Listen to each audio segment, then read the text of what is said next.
Ampuliriza mulungi nkulamusiza nnyo enkya ya leero era n'enkwanisa program Parliament ya Mwesa mukazibwe lyerinnya lyange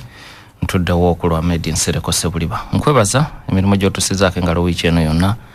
nkusasira gwafunye ebizibu ate era n'enkizayiza naawe atuuse ku buwanguzi mawulire gabadde mangi mu wiiki eno wano n'okwetoloola ensi olunaku olwaleero mu agamu ku mawulire mu wiiki eno Ssaabasajja Kabaka yasiimye n'alonda musajja we Dr. Kasozi Mulindwa okufuuka ssenkulu ow'olukiiko olufuzi olwa Muteesa 1 Royal University. Dr. Mulindwa Kasozi agenda kudda mu bigere ebya Dr. Mary Goretti Nakabugo. Songa mu mawulire amalala agenako eyaliko minisita ate omubaka mu Parliament wa district y'e Bushenyi Mary Karoro Kurutu yavudde mu bulamu bw'ensi eno yafiiridde mu ggwanga ery'e Kenya. Ate era mu wiiki eno President Yoweri Museveni yayatudde ekyama bwe yagambye nti yakitegeddeko nti wabaddewo abakozi makago bwa President abasaba abantu essente okumutuusaako amabaluwa era yagambye nti ebbaluwa ezimu abantu babadde bazisasulira n'obukadde obusoba mu 30. Era President n'ategeeza nti amu ku abo bamaze dda n'okugombebwamu obwala. So nga ate era mu wiiki eno ku kitebe ky'akakiiko k'ebyokulonda libadde Bino Jerere nga bannayuganda ab'enjawulo abeegwanyiza okuvuganya ku ntebe y'omukulembeze w'eggwanga bajjayo empapula. We tutuukidde olunaku olwaleero akakiiko k'ebyokulonda kagamba abantu abasoba mu 160 be baakakimayo empapula. Jjukira mu kujjayo empapula tewaliwo nnyo bukwakkulizo. Obukwakkulizo obungi buli wali mu kuzizaayo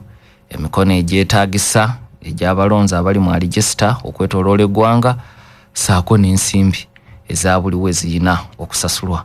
Kati tulinze tulabe ku bano bonna ku nkomerero bameka abanazaayo empapula era ne bakakasibwa akakiiko ak'ebyokulonda kubanga ate mulimu ne vaawo mpitewo mu bibiina ebimu nti mu bibiina ebimu abajjeeyo empapula basoba mu omu. Bw'ogenda mu kibiina ekya UPC abajjeeyo empapula buli omu ng'agamba wa UPC basoba mu omu. Waliwo ttiimu eya Jim Akena, waliyo ttiimu eya Joseph Ochieno naye yajjeeyo empapula. So nga ate bw'ogenda ne mu kibiina ekipya ekya NEED naye abajjeeyo empapula banjawulo. Oludda olukulemberwa yali omwogezi w'ekibiina kino Moses Matovu nabo bajjeeyo empapula. Kyokka ne President w'ekibiina kino Joseph Kabuleta naye yajjeeyo empapula. N'olwekyo vaawo mpitewo oyo naye akyasuubirwa ku nkomerero yabyo. Nasonga mawulire amalala mu kibiina kya National Unity Platform akakiiko akavunaanyizibwa ku byokulonda era kali mu kwekenneenya abo baagala okukwata kaada z'ekibiina kayongezaayo ennaku ez'okusunsula abo baagala obubaka bwa Parliament. Era akakiiko kagamba kaakati omulimu guno genda kutandika n'ennaku z'omwezi 15 era kino bakiwadde ebbanga lya wiiki emu. Ab'akakiiko babadde boogera ne bannamawulire bagambye nti ekyabakozeseza kino kwe kubanga n'akakiiko k'ebyokulonda ak'eggwanga nawo kayongezaayo ennaku abaagala okuvuganya ku bubaka bwa Parliament mwe bagenda okwewandiisiza. So nga mu mawulire wabweru w'eggwanga ensi yonna amaaso ebadde gatadde ku America mu ssaza ly'e Alaska mu kiro ekikeseza olunaku olwaleero. President wa America Donald John Trump yasisinkanye omukulembeze w'eggwanga erya Russia Vladimir Putin. Akafubo kamaze essaawa 3 naye tewali kyamaanyi kyebagusizira kyekibadde kisuubirwa ne Trump yakyogerako nti ngebuli olunaku lumu ensinkano eno ebeewo Trump yagaba bannamawulire nti ebitundu nga 25 ku buli 100 tasuubira nti waliwo kye bajja okuggusa era kino yabadde akitwala nga kiggula luggi. Era bwe kyalabise mu lukuŋŋaana lw'abamawulire olwamu lwe baatuuzizza nga bamaze okwogeraganya tewali kyamaanyi kye baggusizza era baaganye n'okutwala ebibuuzo okuva mu bannamawulire. Naye ensisinkano ey'ebyafaayo yeewedde kubanga Vladimir Putin abadde yasembayo kugenda mu America omwaka gwa 2015 ate yali agenze mu lukuŋŋaana lwa kibiina kya Mwanga Amagatte ate nga mu kugendayo ku bugenyi nga bamuyise buyisi mu summit y'ekika kino ekyo kyali kyasemba kubaawo 2007 ku mulembe gwa George Bush Jr. Gegamu ku mawulire wano n'okwetooloola ensi. Mu studio nina mulodi wa Kampala Ssaalongo Erias Lukwago, tulina Dr. Abed Bwanika, tusubira okwegattibwako Ambassador James Williams Kinobe, ate era tusubira n'okwegattibwako Honorable Kasule Sebunya. Mulodi ne Dr. Abed batuuse dda. Dr. Abed kantandike naawe obuse kubatuwuliriza. So batuuliza tubalamusizza era twebaza omutonzi tuwadde obulamu ate tusaasira abo abafunye ebizibu naddala okufiirwa okutwala ugatte eddoboozi lyange ku bannayuganda abangi nga tusaasira omutume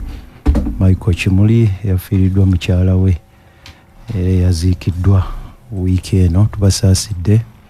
mwenna abewaffe Butale nkulu Ssaalongo Kibuule Monica waffe tukusaasidde olw'okufiirwa taatawo. Manyi nti okuziika kwalwalira we Butale era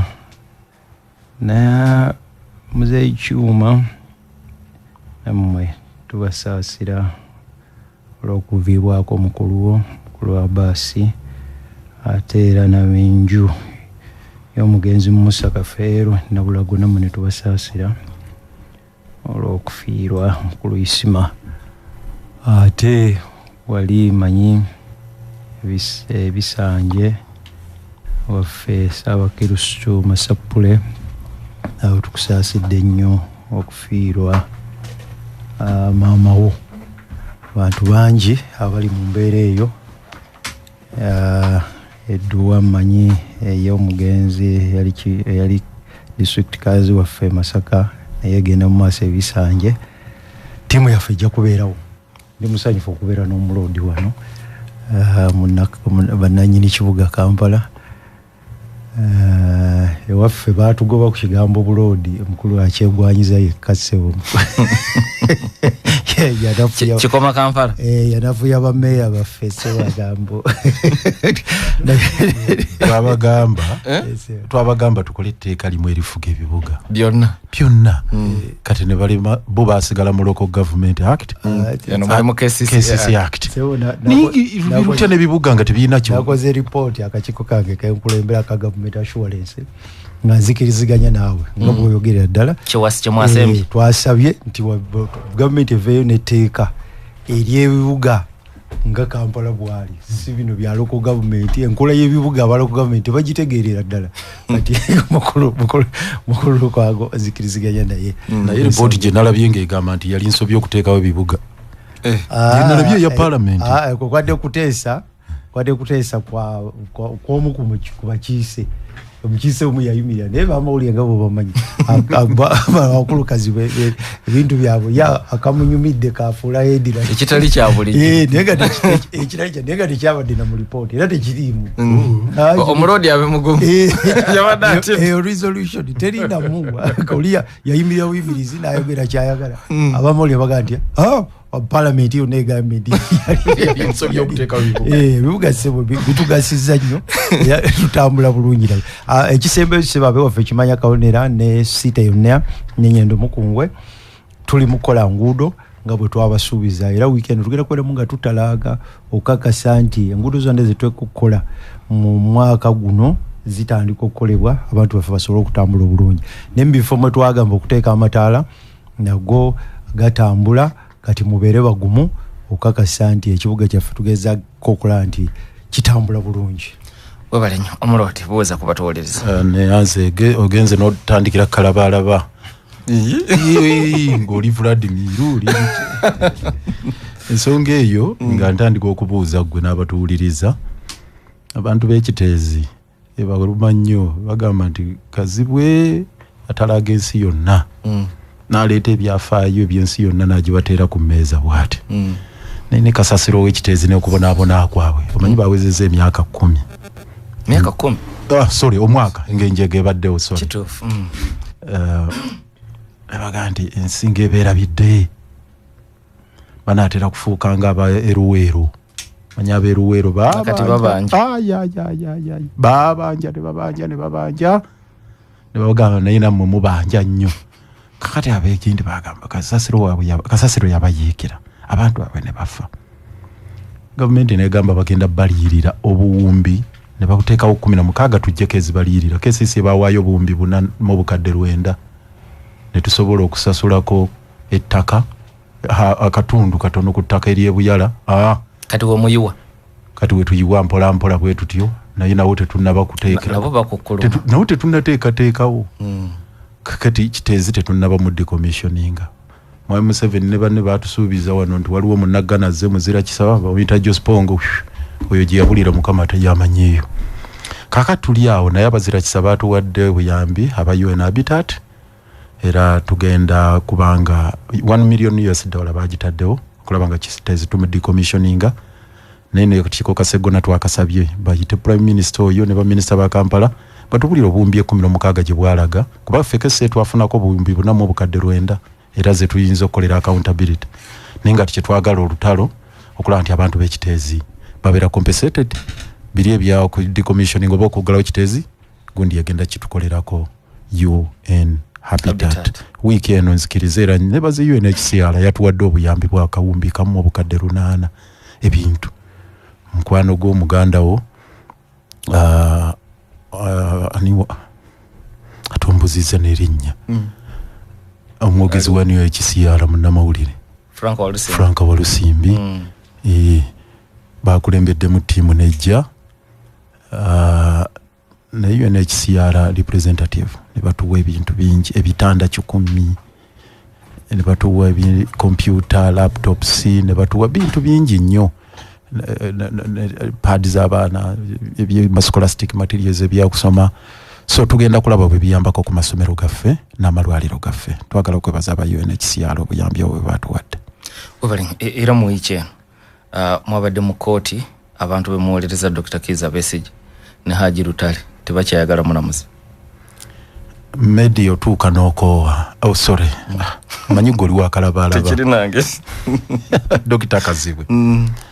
nabadde ne Dr. Besigye ku lunaku olwokuna ng'enkeera lwe tuddayo ew'omulamuzi Emmanuel Baguma naye nga olaba nti awulirako oyo muzunzazunza kyatuukako kko ne kuba Mandela bagana enzunza gye mutuzunza mu kkooti ng'abalamuzi tebalina kye batugasa batutuuseeyo ne batumma Beiru ne bakola kino ne bakola kiri bakikola aba PRA suspects wano akusinga abalala bonna ne bafa bangi baafa aba PRA suspects nga mwe muli n'omuganda wa Dr. Besigye Musaasizi Kifeefe kakati twakasaba Beiru emirundi 3 bonna bawa busongasonga kakati gye twasembye wano lwaki yakooye nnyo ye mwami Baguma okukala amaaso Emmanuel Baguma omulamuzi naga Dr. Besigye n'Obedulale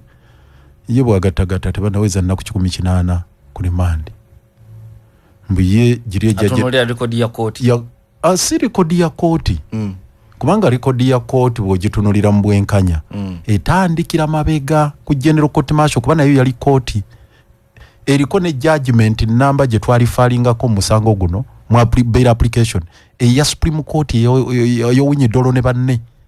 nga bagamba file ezibadde mu General Court Martial muzitwale mu kooti eza bulijjo kakati omusango mukadde gwe gusala omupya bwebanga owinyi dolo yasala bwatyo era twambuuza owinyi dolo nga tuli mu Supreme Court nti kigenda kukola bwakitya naga principal judge ebiseera ebyo Flavian Zeija yali principal judge kati deputy chief justice yagenda okuvunaanyizibwa ku nsonga ezo waliwo principal judge jeno okuwa omupya kakati lwaki yabadde tasobola kulaba nti fayiro za General Court Martial nga ne Besigye mweri zo zikwatiddwako zitya noga nti ebyo gwe tebikwatako nga ate Supreme Court yaga nti bidde eno mu kooti eza bulijjo kyabulawo kakati zino ennaku ze yabadde ayogera ku nazo ndaba teziri walanyi bw'oba obala ng'atunulidde likodi ssemateeka ati ke 23 ega nti singa ziwera 18 nga fayiro yo tebannagiweereza mu High Court for trial eriko akakwakulizaako before komito abakola semateeka bo bakolera ensobi nga balowooza nti kasaba mulo kukomitinga ennaku oba tukyabala kiba kitegeeza nti investigation ziwedde kati ogenda kutandika kuwozesebwa so ne bwe ziwera 1,800 nga bamaze okuweereza fayiro yo mu high court etandika okuwulirizibwa teweri mandatory bail ebe eweddewo singa ziwera nga tekinnawera 1,800 singa 1,800 zinawera ziwera nga tebannakuweereza fayiro ne bagiweereza still ofuna mandatory bail naye kasita ziba nga tezinnawera ne baweereza fayiro yo mu high court ne bala myaka na bisiibo gye bali mu makomero ekitali aluzira wanga amaze emyaka 5 ali ku rimandi fayiro bamukomitinga mu high court nga takyasobola kufuna mandatory bail bakomitingira wano mu 1,800 kati fayiro ya Dr. Besigye bagiweereza mu high court era bwe twabadde wabaguma ku Monday ku Friday n'atugamba nti nze natadde tasetinze dda n'omusango for hearing siwe yatugambye nti nga lumu September omusango lwayagala gutandika okuwulirwa mbu yakoze dda session tumugamba tunulira ne record yave wa Christine Nantegeye mulamuzi wa Nakawa yagamba nti fayire ne nagenda mu ICD International Crimes Division ya High Court ICD gibawozese emisango egy'ensi yonna gi terrorism treason n'ebirala kati ate bagitutte wa mwami Baguma ekinakyo kikyamu nakyo tukiwakanya era kyovola ensonga ezo tetuyinza kugenda wa mwami Baguma so mu kikolwa kyamwe kino abantu bo basibye ekikookolo ba mu butongole basabye omulamuzi aguve mu kimuyita recuse byombi kubanga bw'osaba recuse ayinza okulemeramu bw'alemeramu ng'osaba ekikookolo bw'olemeramu nga tusiba ekikookolo tetugenda kudda teba blackmail ogamba nti oba kale mwagala nfiire mukomera kanfiireyo nkubuulira mwami Kazibwe waliwo abali mu makomera nga beekyawa nga baakita baabivaako bensi ne bagamba kati tewakyali ssuubi lyakufuna hearing nti tujja kuwulirwa n'obivaako nogakambeere wano paka mukama lwalinzijukira oba lwalinzijulula gye bali ebiseera ebyo ddala ate ng'ogyeko kati bano abaaliwo ne mu biseera bya Amini ebyobote gw'oli munoonyereza mulungi waliwo gye bayita Public Order Safety Act ng'erina gye bayita detention without trial ng'ekyo kyo bakiteeka mu tteeka singa ministers akola order minister yali asobola wa internal affairs n'asayininga nti ono mumusibe nga taleetebwa mu kkooti Mayanja mu bamusibira exactly bamusibira mwezi ezifaanana bwezityo kaakati detention without trial order weeri naye nga act teriiwo tewaliwo tteeka mwe bakusibira naye waliwo ekiragiro ekiva from above n'agamba nti oyo temumuta bo ne batandika kukola mizannyo gyabwe nga naye tebagenda kukuta so okusaba mwakutaddeyo okusaba twakuteekayo dda sinti twakutaddeyo en application yabadde wa Justice Baguma gye twadde tugenzeeko ya mu April ng'ennaku z'omwezi 28 lwe twagifayiringa twamala kuba mmeeza twagenda ne tukuba emmeeza ne tuwanyisiganya ebisongovu n'oyo omulamuzi Emmanuel Baguma ebisongovu byennyini mu chambers ze ng'aganya okufikisinga fayiro ne tusooka tugende wa mukama we bamuyita David Matovu yakulembera division ne tumugana naye ssebo omulamuzi fayiro agirina wano okusooka fayiro baali bagiwadde mulamuzi mulala Yisa Baguma Yisa Serunkuuma Justice Yisa Serunkuuma fayiro neva ku mmeeza ye nga tegedde bwevuddewo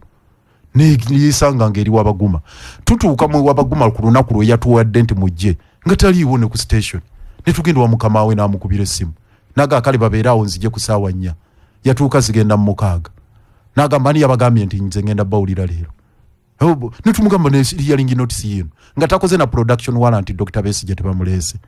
kakati ebyo byonna bikulaga embeera gye tulimu nti tusobola kufuna bwenkanya ebireetedde abasiba okwekyawa batuuka ne beekyawa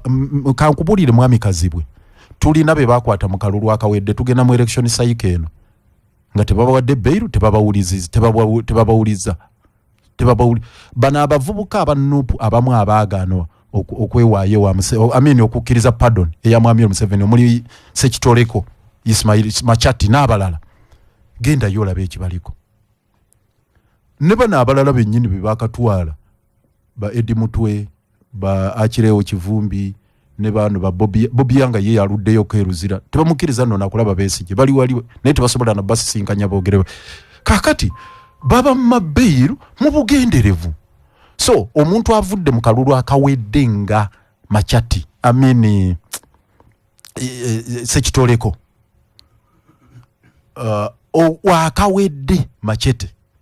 n'okutuusa olwaleero oyingira akalulu akalala akyaliyo kati okusiba ekikokolo nga kuno kuyambaani ayagala mubeereyo oba mwabagala okuvaayo okusiba ekikokolo dembe lya buntu lyemu ku tools ez'olutalo omuntu kyoba osigazza ntunula objective nti objective nti tufunamu ki anti okwekalakaasa ffe nga abadde mu kwekalakaasa mu defiance mwe tukulidde kutekinga forms nyingi kubaamu n'okugamba nti sigenda kukwata kamuntamu era Dr. Besigye ojjukira bulungi bwe twamala okufuna judgment mu gwakabazigulu kanga 3 mu lumu Supreme Court ng'esazeewo babajje mu General Court Martial babatwale mu kooti ne bamulemezaayo n'agamba kati sigenda kuddamu kulya oba nfanfe kubanga maze okuwangula omusango mu Supreme Court eragidde Freeman Mugabe nti oddamu okukwata ku fayiro yange ate munnemezaayo mu General Court Martial twalwana olutalo 31st January lwe bakola judgment Dr. Besigye bamutwala 22nd February enakawa mu kooti ebbanga eryo lyonna okuva 31st January gwe mwezi mulamba nga baganya omutwala n'agamba sigenda kulya mmere so bwekwekalakaasa mu kkomera nakyo kikola ne Machete oyo yeekalakaasaako ekitalya era ne bamukyusa ne bamutwala mu ddwaliro egindi eruzira kakati oluvannyuma ndowooza ne bamuzaayowa ekitalya ekyo kiyambako okukulwanirira obwenkanya singa in fact watuuka akaseera kino nze ekyendowooza mu ndowooza yange nze nange mbaddeko eruzira ebbanga lye bansibirayo mbadde mu makomera mangi singa political prisoners baali babasikiriza okukwatagana bwe bati ne basisinkana baali badde basobola okukikola ekyo ne bagamba kati bonna lumu nagate tudda mu kooti group yabo ba Mandela kiyinza okuba ne impact wano kiyinza okuba ne impact mu context ya Uganda olaba kyamenya omugongo gw'abakabbulu nakugamba Mandela we bamusiba yagaana okunywa obuugi obukalu obunyogoga Mandela yagaana okunywa obuugi obunyogoga n'agamba n'ekiwala ekimpi ekyo kye babambaza naga ndi musajja mukulu temujja kunyambaza kino ekiwala ekimpi ekyekkomera ekyo ki uniform naga tija nimanga akali tugenda kusiba wekka n'aguluba nabo naye nga olutalo lwalwana munda lwa ddembe lyekwerwanako era yakyusaamu katono nnyo nagakale muleese Robert Sobukwe bwe twali mu kwatagana nga tuli bweru nali wano wiiki eri eyagwa nenjogerako ku Robert Sobukwe nandirizaamu katono asobole okufuna joint protest letter era baagikola nga bali ne Robert Sobukwe mu kkomera ku conditions ez'ekkomera so abasimpe nga basobodde okukikola era ye musonga emu lwaki babagaana okukola ki okuwuliziganya gwe kazibwe ne bw'obanga ogenda mu kkomera ne bw'obanga olina rubber band ku mukono tebakukkiriza gitwalirako baga oyinza ojjuwa abasibe ne beetuga yes nti oyinza ojjuwa ne beetuga nze nyina obuntu obonyambako ku byobulamu bwe mbadde ngenda nabwo naye nga olutalo lutalo oyagala kukola ki tebayinza kukkiriza kuyingirayo n'omutwalo n'ogumu nti ogenda nagwo mu nsawo n'akatambaala bakakujja mu nsawo so batya nti abasibe basobola okwekola ekintu so okwekalakasa mu kkomera tuulu nnene nnyo kirina kikisobola okuggusa ogenda kukiraba ku luno ogula Dr. Besigye kubanga twagambye Emmanuel Kabaguma yatugambye agenda ku Tuesday okusalawo ku nsonga eyo oba agusigalamu oba aguvaamu kamutanda agusigalemu webale nyampuliriza oyo mulodi wa Kampala bwe tuva ku byeruzira ne kooti era mu Kampala wiikino ku kitebe ky'akakiiko k'ebyokulonda abantu batandise okujjayo empapula simanyi ba PFF namwe mwajjayo empapula naye we tutuukidde olwala akakiiko k'ebyokulonda kagamba 16 be baakajjayo empapula kuno kula kwa demokrasiya ntandise nawe mulodi mwami Kazibwe nja kusaba munkola ye yakalabalabe ya Spotlight oba ku Sande oba ku Lwokuna otukolereko Cameroon bulungi nnyo Pobia kuba tuli ku script ye yennyini kwetutambulira okulonda kwabwe kwa 12 Oktoba kwengedde naye ekiri e Cameroon buli we bajja ekigere wetukiteeka Pobia nga bw'omanyi yabawamba 82 kati yakabaka lakata emyaka 43 gigenda mwana mwena ye nyini ali myaka 92 okulonda kwa 12 Oktoba candidate njawulo ndi yafugira kwa remote afugira kwa remote of course yalekawo yatuuka n'okubanga alimbuwanganguse bera Bufaransa no Switzerland tasobola kujja wali kufugirawo naye nga wali of course nga bagundi we babeeranga ono ne wachubani Fidel yawako mukuru we muganda we Raul si yali mukuru we ye mutowe yali mutowe kakati mutowe ndala ayina baganda mu bamama abenjawulo naye ono gwe bagatta nyina Raul kakati ne gundi bwe yabakola kamuzu bande Malawi nina abafuga bwatyo ekiri e Cameroon olwalero si 16 nga 13 batongoza ba candidate 81 naye nga debate eriwo nti mwabe 81 kulika asinga Pobia omusinga muki mubuwagizi simbuwagizi mu mbeere y'okutambuza eggwanga nga abazze be baleese bafaanana nga bano boolaba bansonyiwa okuboogerako oli najja oli n'akolera wali Katembawe n'atuuka wayambadde gamboots n'ajjayo ekikomando chapati erimu gundi n'agirira wali omulala najja nga talina mpapula n'agamba gwe nakatoka enkusanga ewaka gwe candidate oteeka otya empapula ezizo n'oziteeka mu zange ebintu ebyo bigenderere biri ku script Cameroon kyenagambye tukubire ettooki mu Cameroon olwaleero abantu bagamba oba Pobia asigalewo bwe balaba aba opposition abajjomu baga okwewala Katembo kajira asigalawo bano ekinana no laboli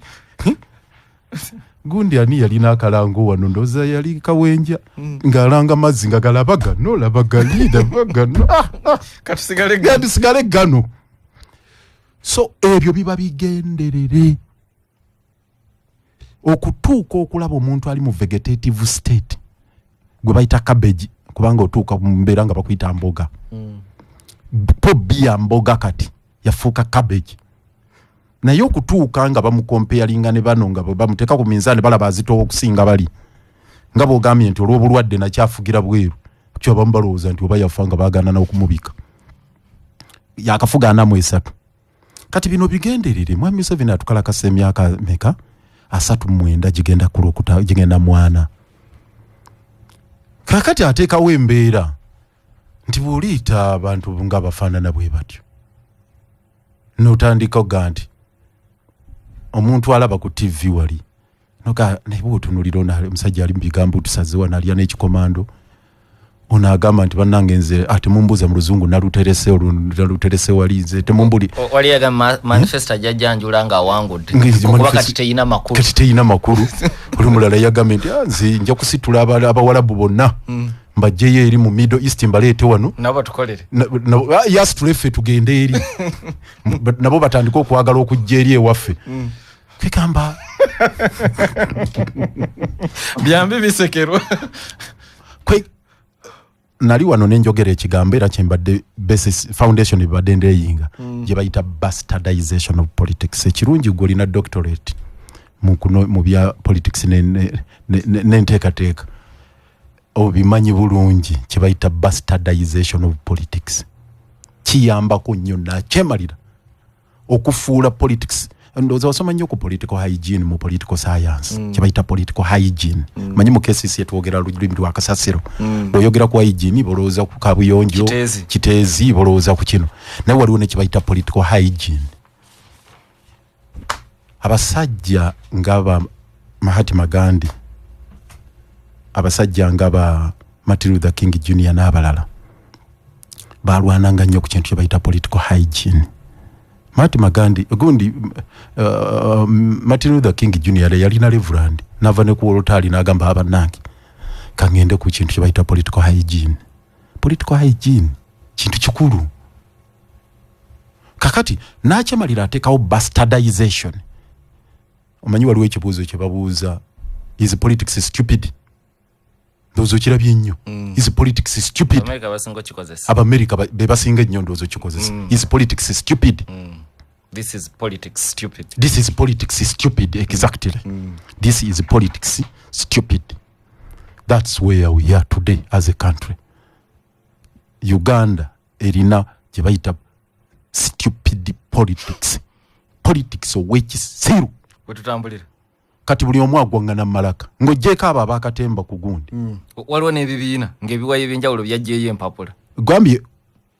waliwo ng'oggyeko abo. Aba bakola katemba ku bya president abali 16 abafaanana ng'ekinana mu aba Cameroon.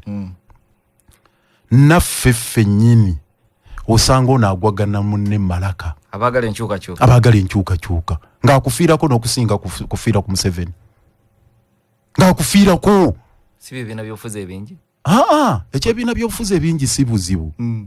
Era ekyo tebakulimba. Otherwise n'amakaatu gaffe twaligagaddewo ne tusula mu nnyumba emu. Essence ya multi-party politics. Si multi-party politics yeka. Ampuliriza omulungi tukomyewo nate tuli ku mpewo. Sekiti Property Investments 2018 Limited company ez'okuyambako singa otawanyizibwa baddereeva ba taxi oba coaster. Jangu bakuweerewo ssente z'omu budde era bw'oba olina emmotoka ya taxi oba coaster ey'okugula oba okutunda batuukirire bajja kuyamba. Basangibwa Nalubwa Arcade mwaliro gwa kusatu ekisenge F3 okutuuka ku 9 Ben Chwanuka Street. Ofisi yaabwe ebeera nzigula okuva ku bbalaza okutuuka ku Lwomukaaga ssaawa 2 ez'okumakya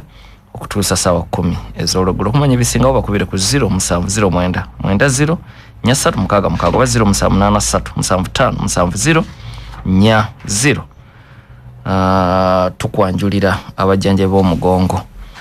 era tukutegeeza nti bano baleese enzijanjaba empya ey'omulembe eri abo abalwadde b'emigongo amagumba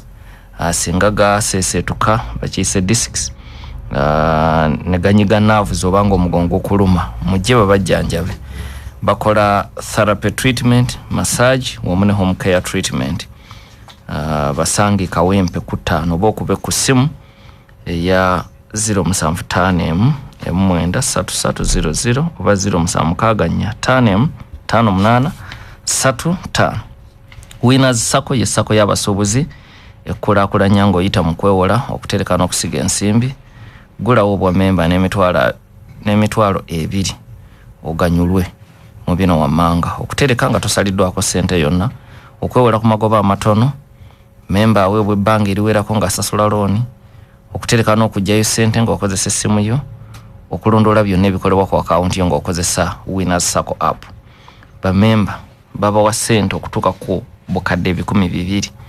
Baaniriza abasuubuzi, ab'amaduuka n'emidaala, abatakisi, ababoodabooda, abakola mu birabo by'emmere, saaluuni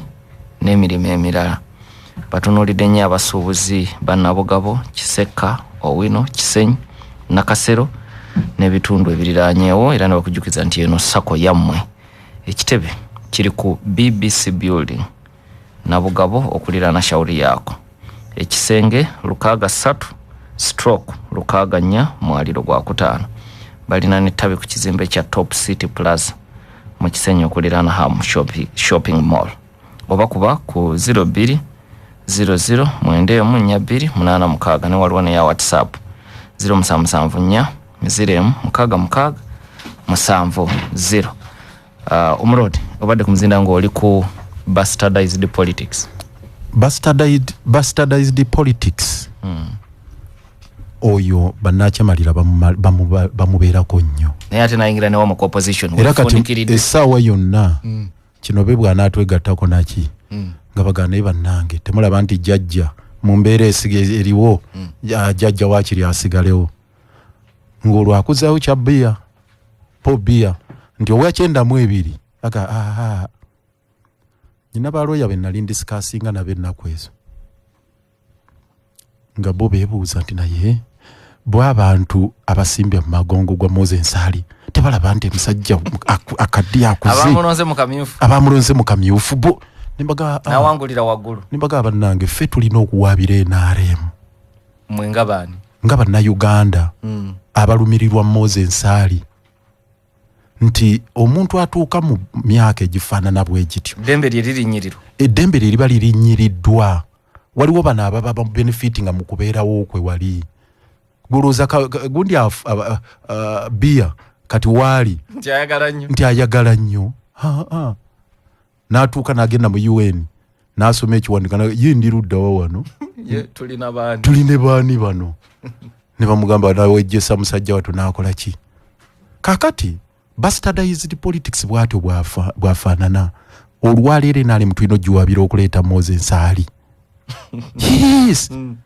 nga bwe muga waliwo ng'abantu abatasobola kulabirira property yaabwe abalinako obuzibu either bali senile oba bali mentally incapacitated byogera mu luzungu bw'obizza mu Luganda nja kulabika bubi etteeka lyateekawo omwaganya nti osobola okugenda mu kooti n'oga nti ono tumuggyeko obuvunaanyizibwa obulabirira property ye tumuyambe aleme kufiirizibwa n'abantu be ne famire ye na buli kimu kye tulina okukolera Moses Nsali naye kakati abantu batuuka ne bamusimba mu mugongo nga bali conditioned ku bwongo nti bw'okomparinga ne bali ono muzeeyo kaleekaleko kati baba ku mbeera y'ebibi bisingana kakati yembeera mwami Museveni yakalulu katututtemu ya ebibi bikisingana ogenda which one is a lesser devil kati oli bw'alaba nkugambye omusajja ayambadde kooti n'empale nnyimpi n'ebigambo tuse ataddemu chapati bw'alyako bw'ayogera bw'awandula amalusu bw'akola kingaga Museveni asinga kwoli yeyo debate kakati mbadde nkumaliriza point nti ne waffe mu kabibe bibira bya busubadde ombuuza nti lwaki tuteekawo ebibiina ebingi bwe kuba kugamba nti wensi yali baddemu ekibiina kimu South Africa wali badde ANC si ya 1952 okutandikira ddala okutandika ANC kyekibiina ekisinga obukulu lwalo mu Africa ekikyaliwo mu Uganda DP ye yasooka 1954 tewali baddewo kibiina kirala kyonna naye ojja kusanga omuntu ali mu FDC oba ali mu PFF bw'abuuza nti gwe lwaki ate otandiseewo ekibiina gwe lwaki naawe tewagenda mu DP eyasandikawo 1954 eyo ensonga nkyamu nafu abaali emoshi yadde kale wali bo tebagunjawo bubiina bino okufuna leverage naye era byali bibiina bingi ne mukola n'abaali mu nsiko ebibiina ebyali abalwana ne mukwatagana njagala kukyuggumiza nti ne mu Buganda wano tulina ebika ebyenjawulo obwo njogera ku bumu mu Buganda tekitegeeza nti nve mu nkima kazi bwe mweddira mwenzire mu nnyonyi kasi bwe sigala mu nnyonyi yo nange nsigalewo wange naye ekitikkiro kyaffe ye Kabaka guyitire mujjajjawo wakasoli akutuuse eno nange mpite mu muwanga ntuuse wa Kabaka ffenna tukwataganire wamu ng'Obuganda n'eggwanga bwe litambula opposition tulina okulukola kye bayita common front gwe ate osomye political science wabeerayo movement wabeerayo political front wabeerayo merger wabeerayo coalition wabeerayo cooperation wabeerayo ebyo byonna tusomera bya bwereere n'ebigaanyi ekibiremesezza kyekyo kyenkugambye era ogenda kunenya oli gwe muvuganya bastardization of politics ayina kyaleka bastardization lwakuba nkitadde ku bakandidate bokka institutions zonna zibeera bastardized nti nga maliriza nti n'omulamuzi atuuka nawa judgment nga naye tagikkiririzaamu waliwo singa mbadde nsobola okwogera ebiri off record naye tekinzikirizibwa katono nnyo nti naali badde nkubuulira bye twayogeddemu ne baguma nga tuli mu kooti naye sisobola naye ng'olaba naye embeera gy'alimu naye muwambe n'abalala bangi byakola si byayagala nkugambye ku myaka gye mpracticingidde amateeka mba nze kennyini nekozeeko injustice okubinnyonnyola wano naye nga samale yabyo kyenkugambye nti nga naye yennyini tabikkiririzaamu finally ndi mu kibuga ano nguluba ne Hamu Hamu yatuta omwala gwe Nakivubo gwonna okuva ewa Kisekeri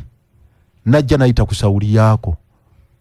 ekiro kyajjo yadde agenda kuba ekibaati olwaleero ekiro agenda kuba ekibaati olwaleero ekiro okuva ewa Kiseka ku ddwaliro eri okuyita ku gundi wonna ku sawuli yaako ajja ayite wano ku Allen Road agende paka eri ku Kiwologoma wonna bagumuwadde aguzimbeko amaduuka amazzi mugayita eri wansi naye nga yatandika mpola n'atwala ekisaawe ne kiva ku kyaffe nti War Memorial Stadium ekyabazirwanako kati yakifudde Hamzi Stadium n'atwala Park Yard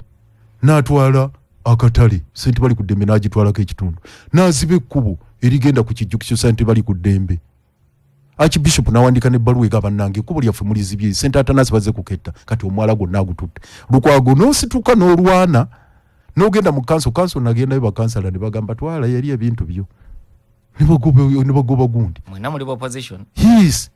ne bagamba nti Lukwago nenteekayo ne bagamba ne tukwate tulina charge sheet ntugula omusango amu bamukwate bamusibe yali acting director ED Mabinta Frank Alusa na yagamba nti emisango tugimenyewo ne mulopa mu kanso gye namulopa tumukanga vule ne hamu tumukwate ne byazimba tubimenye ne plani ze zonna tuziyimirize kanso yamalirize wadde Frank Alusa ekira mu kanso mwennyini mwe nasomera report nga bamaze okugoba byendese nti tukwate hamu ne Frank Alusa tumukanga vule tumenyewo byonna tumenye ebizimbe bye byonna byabadde azimbye kanso ne ngamba ffe bye tubiganye in fact Hamisi gundi katumuwe engule Rusa Frank ne bamuwe ekirabo mu kanso ne mbaga the day of reckoning will come the day of reckoning luli walulu no lwakaluke tugendamu sikalulu amazima gajja kweyoleka naye ekinnuma mu byo ekinyamiza nti mwena muli opposition yes ekinnuma mu byo nti era osanze olinga agafunvubira ate nze gwakuba ku mugongo gwasojja ku luwonzi n'omugamba naye gwe ensonga y'omwala tugira bagobatwala nguli gwange gwa kitange gwa jjajjange ajja mirundi bamuziika obanze bagenda okunziika iwe ffe n'abase omulambo we guli gulabise bajja kunziika eri mu ffene waffe Kabungo okujjako nga omulambo gufiiridde mu mazzi oba mu nnyonyi naye omwala gutwala abantu nkubulira abantu 10 bafa mu mataba agabadde gakabeera waawo naye ne batuula ne bagaba omwala ne gugenda nga tulina tiimu yaffe ey'abakansala ne bakikola kanso yonna y'opposition mulimu ab'NRM 6 ku bakansala 5 webalenye Dr. Abedi Bwanika bastardization of politics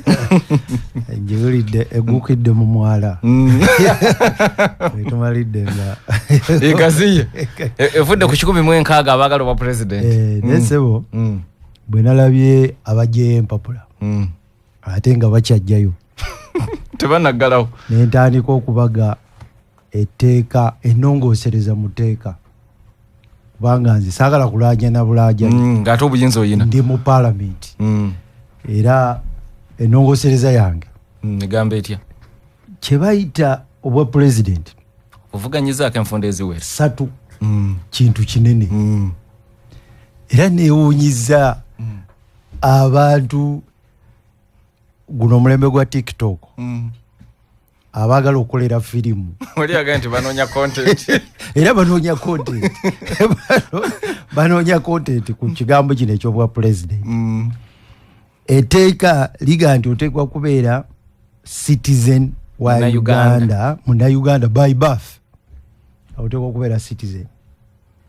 abo bonna tewaliwo gwe tuganda emabegako erinze we nasobola okuyimirira mu 2006 wali oteekwa okuba nga olina emyaka 35 n'ogisusa nga tetusuka 75 kati akakawaayiro baakajjamu kasoweza 18 Uganda mu bunafu bwaffe tukusuubira okubeera pulezidenti kati ntema mpanji kutegeeza lwaki njagala kuleeta ennongoosereza Uganda etteeka lyaffe liga nti myaka 18 kimala nga tonategeera nawe oli ne senior 6 nga nebikwetodde mu kyalo kyewammwe tobimanyi etteeka lya Uganda liga nti osobola okubeera president. Etteeka lya Uganda liga nti kasita omala senior 6 wayise kakati nze nakola birala mu mwasoma byammwe birala wayise physics, biology, chemistry. Biology gwe twakolanga twasalanga bikere osala ebikere ne messages noziyita mu biki nozisoma nammwe bye mwasoma history wa moyo manyali manya wa Europe manya mwache bye mwasoma Napoleon Metternich Bismarck tonana kumugenda wala okubanga kati gwe bwagenda ku university ne mukulu olukwago ate ne mwongera mu ebinyusa ebirala era ne mwewunyo babiri be mwali musoma luli ebyali bikola amakulu ne wa senior 6 baga nti olugimala oba president of Uganda obusobola kati kiragira ddala nti ffe abakola amateeka ffe baali abanafu abakyuso abaddira ekintu ekinene bwe kityo ne tukinafuya. Oba president basebo ne banyabo president yalina obuyinza bw'ensi yonna president kyebayita obwa president yalina obuyinza bw'ensi eyo yonna president yalowooleza ensi eyo yonna president ngere ne mbawulira ne kaakati ng'ogyeko n'abo abagenze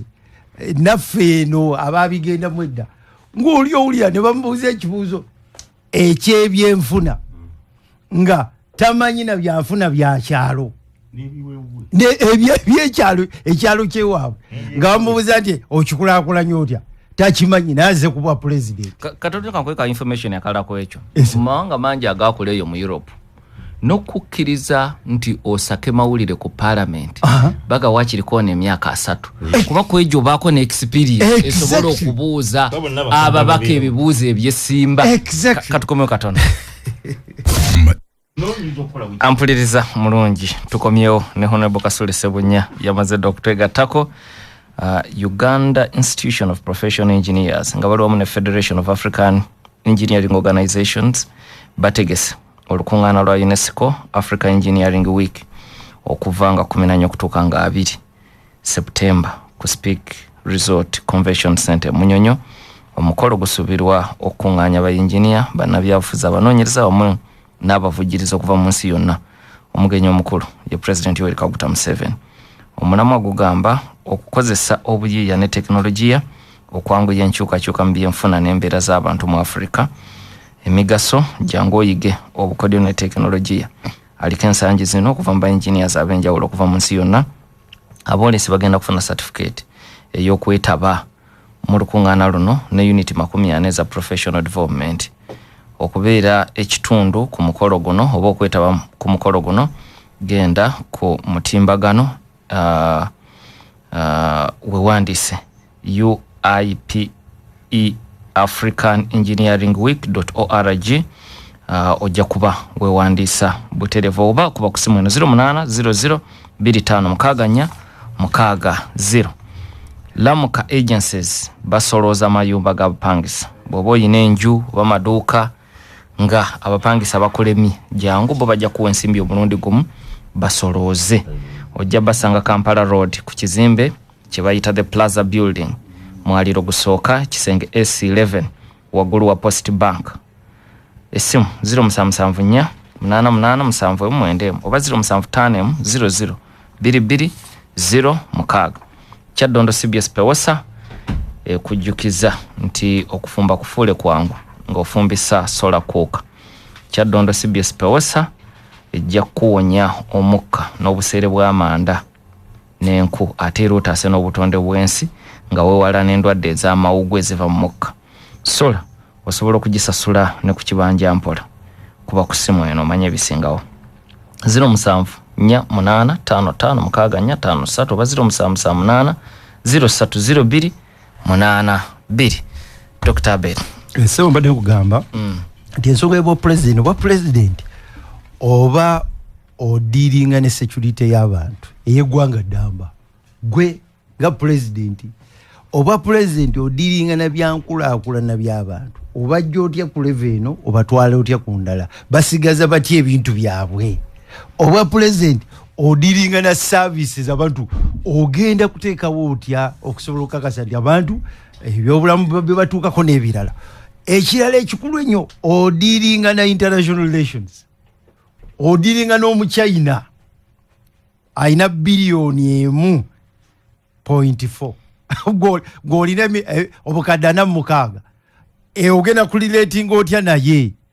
odiringa na America erina trillioni $24 yakatongeza ne tariffs oyogera biliyoni 61 naye akatale kaabwe okeetaaga obwongo obwo oteekwa okuba nga obulina okolagana otya n'omunene n'omuggyako kyayina n'oyamba abantu kakati si kintu kitono kino abantu kyemundaba kibazanyirako nga oli akutta akagundi nalabyeyo omwawo yabayaddewo ekiboga nti nze manya mu mwaka gundi Katonda yaŋŋamba mpase abakazi bana gwe ekiboga njagala kuyamba kubanga wagenze na mu area gye mmanyi oyo si Katonda era tuddayo n'oyogera mu Katonda yakugambye mpase abakazi bana kuva buli region biza okuba ebyomona nga Diamond zezoogera naye ow'ekiboga zikamuyambe kuba eyo area Diamond yennyini eyamukyalira ekiro eyamukyalira ekiro ng'emugamba mbubona owase omukazi okuva buli region owa president obumaze eyali Diamond toddayo n'owegamba abantu mu Katonda yakugambye kati oyo katemba gwe twatandise okukola kiraga nti eno office tetugitegeera era nze kinavudde ntandika ninga akambage ennongoosereza yange bamukulu Kasule bo baalika bakoze eyaabwe zikati ngenda kuteekayo eyange ekisooka etteeka ligamba nti oteeka waayo omusingo gwa miliyoni 2 ng'ogenda okugyayo empapula ng'ogenda ozizaayo kakati nze njagala kusaba nti omusingo oguteekayo ng'ojjayo mpapula si kuzizaayo nga bagenda okuwa nomination ng'emikono bwe ginnema bazinziriza ate bakuddiza zaaki waze kuzanyira mu kintu kyotategeera nja kuwulira bwe bakuzikuddiza nyina akawaayirako engeri gye zidda zokuddiza omusingo guno miliyoni nze ate saagala 2 tuzongere zifuuka 5 naye ozikwata oziteeke wali mu electoral commission balyoke bakuwa empapula nga lina nange wano gempani miliyoni 5 oziteekeyo balyoke bakuwa empapula ekirala bw'oba ogenze n'okomyawo empapula n'ogenda mu kalulu n'ofuna percentage ku bululu eriwa 3% okudda waggulu sente zo bazikuddize gwe tebandizikuddiza nze tebalinziriza kati ndikuwa sente zo bazikuddize ewa firi ekirala bw'oba ofunye firi and above okwalifyinga okubeera member wa parliament kubanga obwo obululu bungi okuleka wabweru tulina bamemba wa parliament nga yafuna obululu 3,000 nze nafuna obululu 10,000 naye tewayingira azayingira naye tulinayo ab' 1,000 tulinayo ab'2,500 kakati ono nze kati nkyongezaamu situnulidde bwange nze kati ntunulidde Uganda yonna empya ekikola amakulu oli bwafuna ku bululu bwa Uganda nga yeesimbyewo ebitundu 3 oyo afuuke member wa parliament kubanga alina ebirowoozo by'abantu ate n'abantu bamukkiririzaamu olwedde kubanga oba member wa parliament tokiikira bukikiikiriza kitundu kyo kyokka okiikirira n'eggwanga ddamba kati nga bwe tulina bano ba special interest groups abasirikale n'abalala abakadde kakati tubereyo n'abantu abafuuse bamemba ba parliament nga yeenyigira mu kalulu naye ng'afunye ebitundu 3 n'okweyongera ng'akayongeza ggwanga tuleme kubaleka wabweru emabegako eri nakyogerako kino sirweso kyogerako nga neewuunya nti omuntu nga Kano Kizza Besigye yafunanga obululu miliyoni 3.5 naye ng'ali wabweru ebirowoozo bye n'abamukkiririzaamu bwe tumuleka wabweru kiba tekitambudde bulungi kakati oyo afunye 3 and above zine miliyoni za 5 tuzimuddize kubanga ye aba akoze omulimu naye bano ekigenda okutuyamba okugema abantu okutegeera nti eno office si yakuzanyira si yakolera mu Nakatemba ngalabyawo abantu bayise bivulu agenda okujjayo empapula content mungi ku TikTok milioni 5 genda nazo bw'omala ozibalaga ozisasudde mu banka bakuwe form kakati ogende ku kirala n'ekirala nze ekyenjagala tukyuse mu tteeka si kuleeteka kati liga nti oleeta mikono 10 okuva mu 2/3 as the district olwaleero kati bw'obala district eziro the district 98 nze njagala nakyo kino tukikubisemu emirundi 3 oleete emikono 300 okuva mu district district okuva mu district ezo kino ekyebitundu kisigalewo naye nga muwendo gwa buli district kubanga luli we baakolera kino Uganda abantu baali mu milioni 2 kakati tuli mwana mutano na mukaaga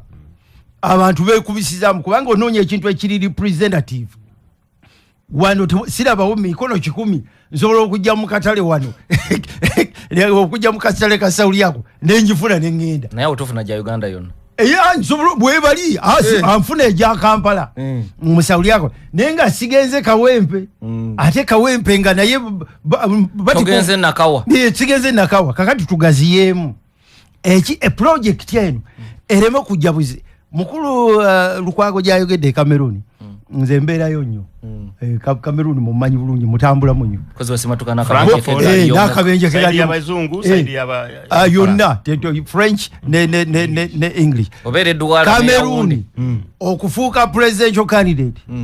obukadde 30 obwa francs niti bwele meseza ba obukadde 30 ze milioni 18 za Uganda oziteeka wali niti zale meseza ba abo balinga bana beno bajjayo bujja tebannatwala mpapula tebanna bakubiramu akakiiko bali mukuba verifying ojja kulya bameka bagenda okuwa abona tebasobola bakiri ne Gabon naye eriranyawo bo bakamala akalulu kaabwe nabo okufuuka presidential candidate million francs 3 era million francs 3 nazo zenkanankana na milioni 18 fe tukyali ku 2 oba uli abo wali oba president wakubade waliyo biri mukulu kwago byayogedde byesiwakanya ebya bia nze wenabeerayo nafuni otwali ngenda okufunira akabenjako bia yali amaze emyezi 3 nga tali Cameroon era bamubuulira buulizi nga ali Switzerland ndi ensi yo wagude akabenje ka train mufiridemu abantu 10 n'abantu tebalina nga tebamayina wanaddira kakati ebyo bastization omukulu gyayogirako neffe wano nga tuli mu bastization eyo tufuneyo engeri gye tusobola okugema nze bino byendowooza bino byebisobola okugema China naye bisobola kukola mu kalu kaliddako kano kagenze China siri munyo muwagizi wa byabufuzi byabwe naye balinayo ku bintu ebirungi ebitonotono bo okufuuka member wa Communist Party okola application n'otuula n'ebibuuzo si kukola bukozi application otuula ebibuuzo ate balina n'akalala bw'oba communist club tewagiyingira ku myaka 12 oli mu ssomero tosobola kuvuganya kuba president kati okawulira wavaamu nadi kitegeeza ebbugumu terikwata mu bukulu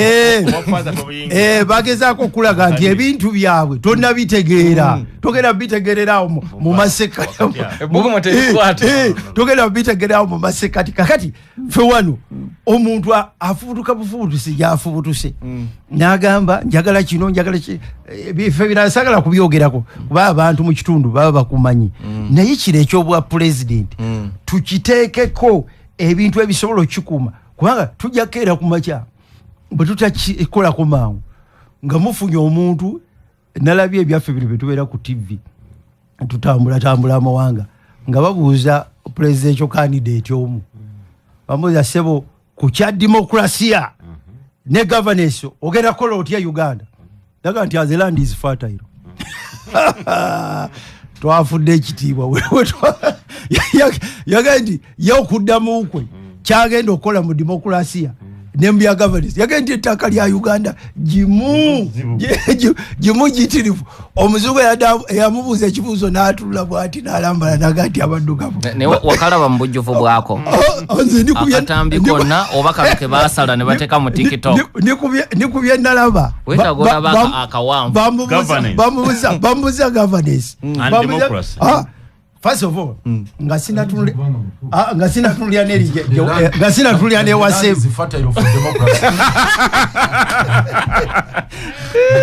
Adi, bas bugulu kwa ya tuleta techi gambe ekironyi. Bas fertile for democracy. Bas kasamba stylinga governance. Yolandi yebera fertile for democracy. Kadi sibayi bahona ko kino be batutusiza wano. Be batutusiza wano kakati bakubuuza ekibuuzo no ending up nga owata kajimu kati ebyo tubituuseko lwabyo yote tuliyina nageze natunula akatambe simanyi bake nalaba kunakwalaba nakatunulya nga ndaba n'omuzungu yeewunyiza nebyaliriyo taddayo kubuuza yalaba kabitu oba mwapanga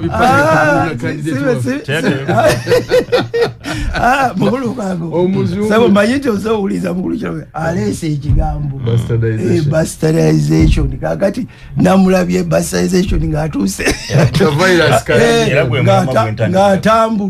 atambudde kaka kyembadde mbategeeza nti bwe tutabaako bye tukoze era ngenda kusaba bannange mu paalamenti banneeyungeko ebbago lino tulyanguye sipiika njagala kumusaba nga tuzze mu paalamenti etudde ampa omwaganya kuba bwe tutalyanguya ekigenda okubeera wano simanyina mukulu sabakazi we bantu gye bajja ekirowoozo nti abantu 16 ate nga tebannagwala nga omwezi gukyaliko baba wadde nti eyo wiiki emu fakiti tennawera nalabye omwana omuwala kuba ndikwaba bayogedde abala si bamanyi ye yagaye nti digulina akagimala emukono naye nzize tanafuna mulimu naye waliwo guno ogulange actually bagulanze ekyo nakyo kyatweraliikiriza nti ebbula ly'emirimu gavumenti engeri kuba abantu banoonya emirimu omanyi katono nnyo nga nakatana okusoma PhD South Africa nasangayo abazimbabwe bangi kati ne mbuuza omuzimbabwe omu owaayi nga muli nnyo wano mu kusoma naga nti sikwagala nnyo kusoma naye waffe teri mirimu ate wano waliwo sikaala nakali nga bwogambye kabonero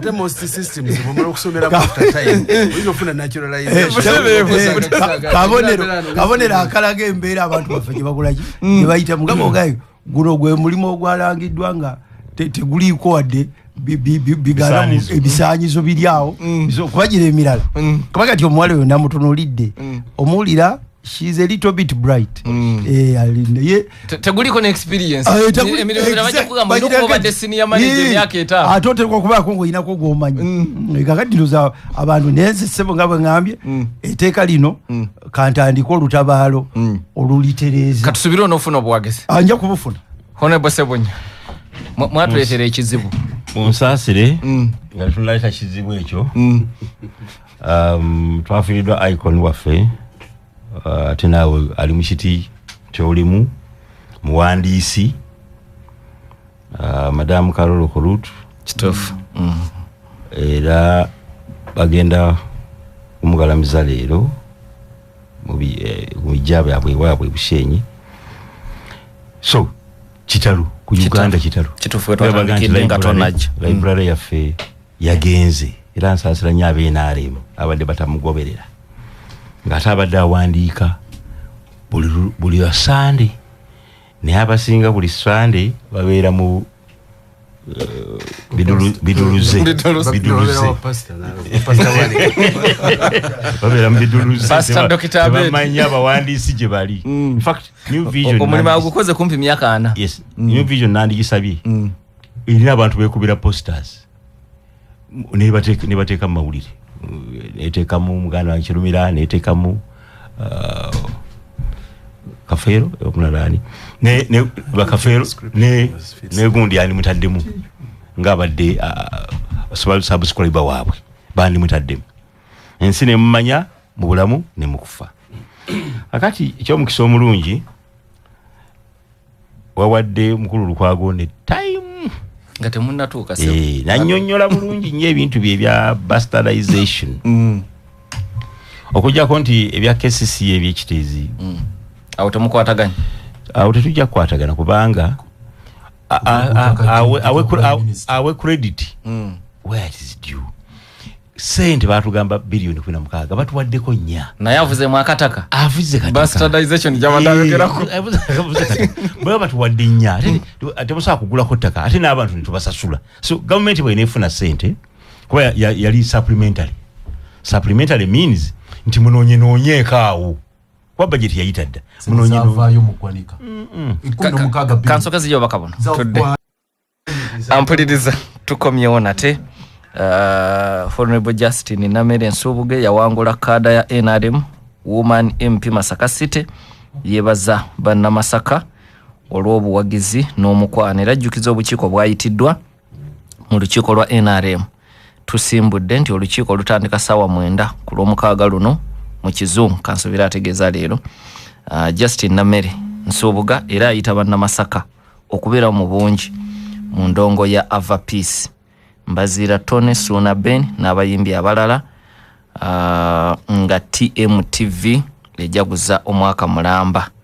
ngeri ku Mayengo endongo eri ku Bliss Gardens Masaka City olwalero nga 16 enteekateeka etandika ku makya ebisanyusa by'abaana ku makya ate olw'eggulo endongo etandike paka Kejenge okusanyuka n'okwebaza kiweesa Mukama Katonda ekitiibwa bwe bakobwo tukwanira abantu baffe mwenna mutegeezebwa nti waliwo abaleese obujjanjabi obupya obw'omulembe eri abo abalina obuzibu bw'omugongo amagumba nga gasesetuka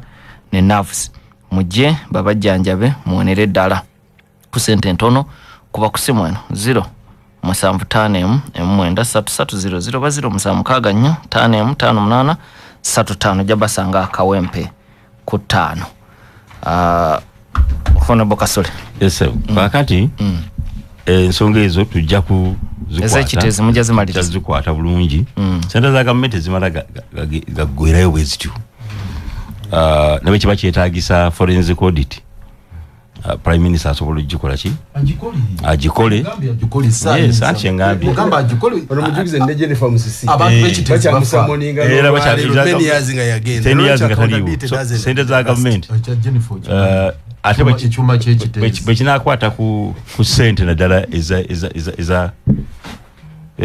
ez'ebigwa bitalaganyi ebigwa tebiraze ebigwa bitalaze I mean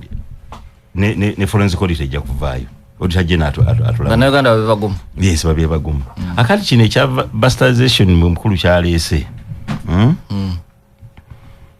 kiri ku mutwe gy'abantu kikolebwa abantu ba bulijjo abantu obuntu then ekikolebwa ne byetwandiise institutions ng'ebibiina then abadde akiteeka nnyo ku government nti President Museveni mwagala mutamye abantu ebyobufuzi si kituufu ate era si kigenderere amateeka twagakola ffenna teswaga nti President Museveni yagakola twagakola ffenna naye yenyini ng'ali mu parliament obwairo ndugenda nga tubujjamu twasooka ne restrictions aliwo ebisanja 2 kulwa abantu nebaga nti ebisanja 2 bannayuganda otukomyeko nnyo constitution nemugireka kifulukwa then nekyemyaka nekivaako waggulu ate nebaga nti okijje waggulu ne wansi kijjeeyo kakati n'ab'emyaka 18 oliwo yeewuliramu embavu nga yakoze n'abazaaliddwa nga Obama president bajjeeyo empapula bazijjeeyo bazitadde wali kakati nze sirina kutya mu democracy mu Uganda is still a moving target tetwamuzaalibwamu tutetenkanya mutetenkanye oboga nti oyina ennyama ntono kwata ku mutwe gwo gw'oguwulirako nyama ku mutwe gwo ogiwulirako democracy tuyiga muyige in fact yandisoose notuyigiriza nti democracy atambula era tuyiga muyige yandibadde na Lukwago omusajja yalwana okuleeta ebibiina naye watandika ng'okwata ensawo yakata waffe Kawanga Semwogerere ng'oga nti ebibiina ebingi bikomewo ebibiina ebingi bikole ki bikomewo n'ayita mu makooti gonna ngali ne Joseph bali ku Demba ebibiina bikomewo nebikomawo era si kyejjusa era anti ngambye naye bw'olaba engeri gy'abastadizinze ebibiina ye kennyini lukwagu n'agamba leero ewa DP Kakongoliro life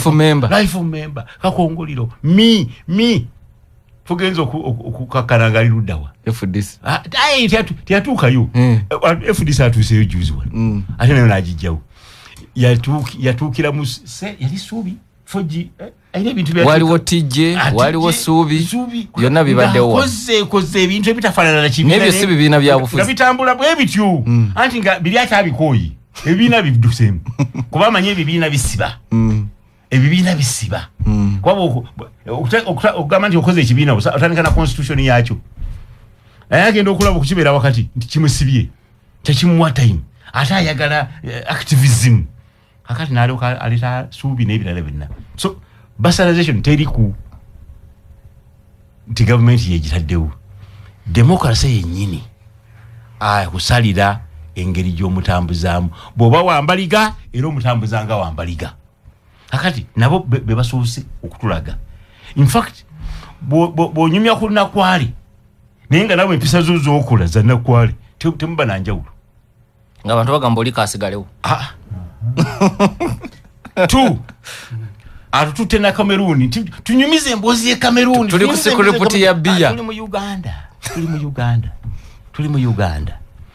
ffe twassaawo amateeka in fact nze siri worried bano abaana bonna bavuddeyo abajja empapula beerage tubalinde wali Kaguwa mukuzzaayo wewandibadde amawulire nino obukadde abiri si bungi kakati singa tufuna abantu 10 ku ballot paper ate n'amagezi ga Bedi tugatwale kyo webatyo basanye kazanyirizi dikola mulese mu bwa presidency tuongeze sente hicho changu nnyo tuteke milioni 10 tuongere milioni 10 kuba ogenda kufuga Uganda Mwamiro kwage cyo kongeza sente akiwagira batakiwagira ayino kukiwagira wakati yeye nyini atugambi ajja kuddamu ademu buzinga tonna malayo njagala buli kyagamba ajja kulutawanya asokage bwe nti yes no sikiwagira milioni 10 okiriza yuko kongeza azenda logo omulodi bayongeze ku sente bawulire bano kubona ete bimutsimbi bano alinda ko baga kimuzo kimukiriziganya na buli kintu kyonna olwokubanga mwami Yoweri Museveni walking ATM mwami Museveni ya Governor Bank of Uganda ya mulowooza please to commercializing the politics akali ekyokubiri nti tugambe at picking the papers ng'onona empapula pay as you go ng'onona empapula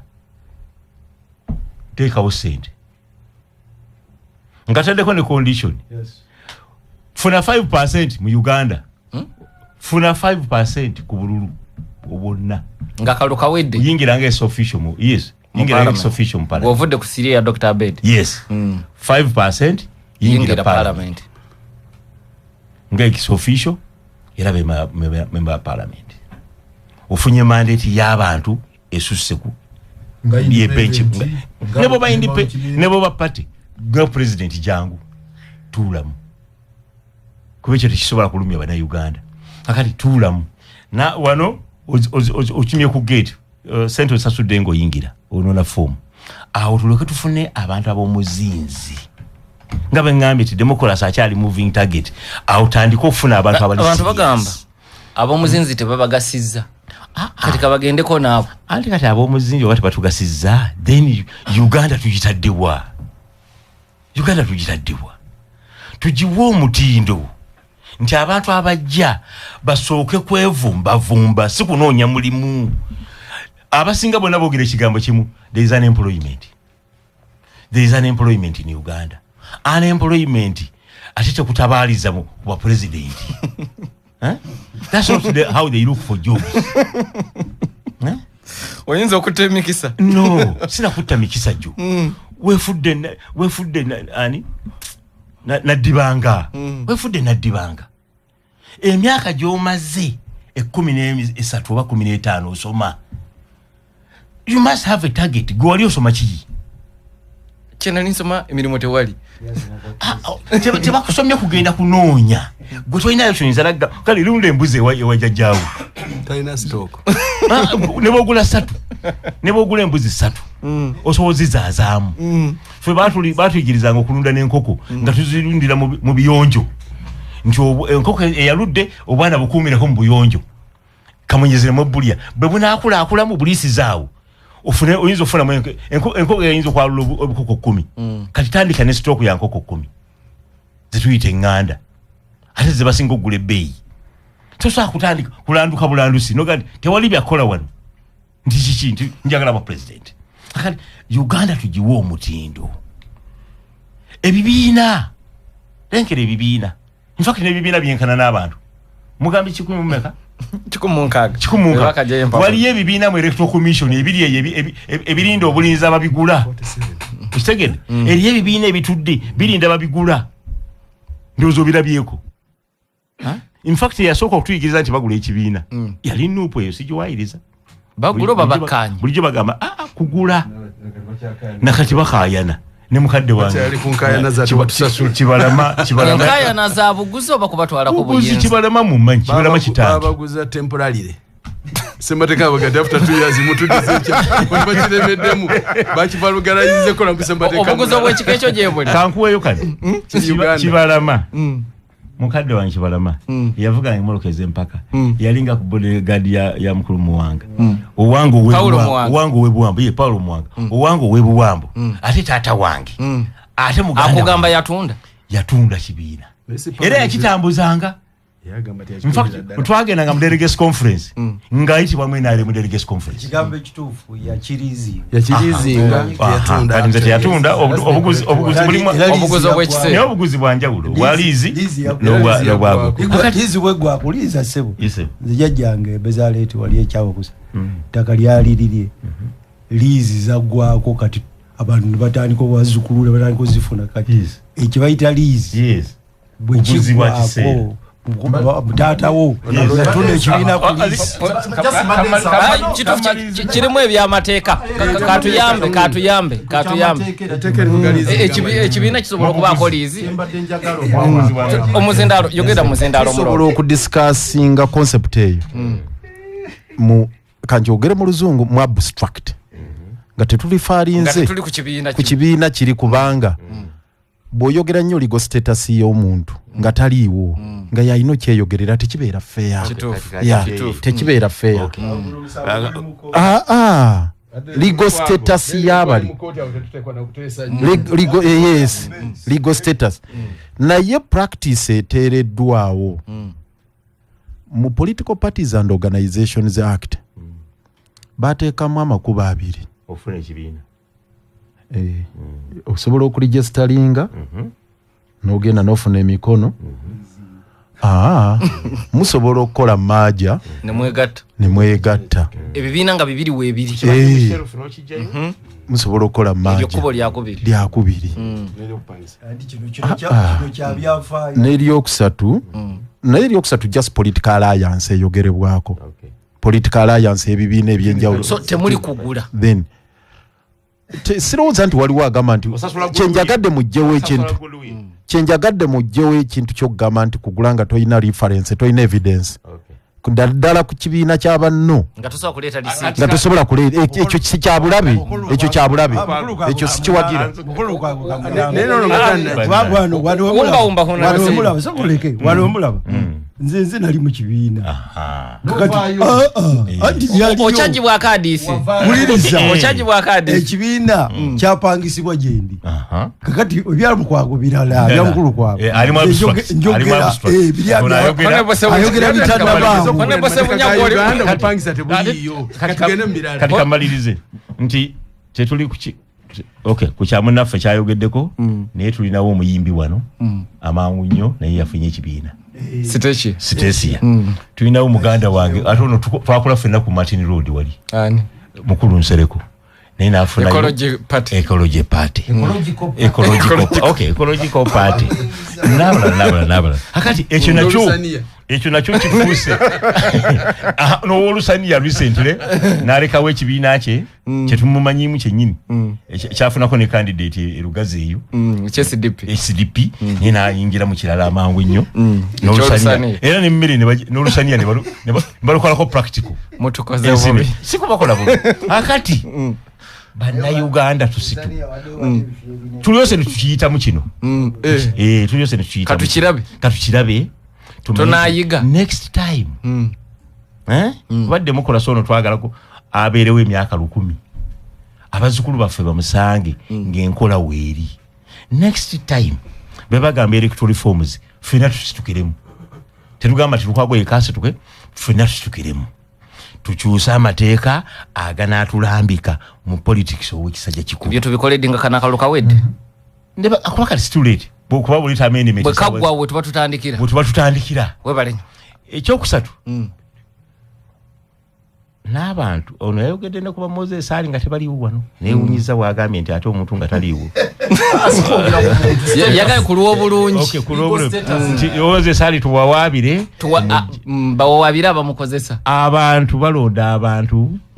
mu kwagala kwabwe mu kusalawo kwabwe kasita kuba kulonda ndowooza tuba tuwaabira ambasada kino kakati kulwa Moses ali abantu nze nkola ne Moses ali obwongo bwe bukyali as sharp as ever. In fact yali akamanya ekitabo abantu abasinga tetusobola kukisoma kukimalayo a volume of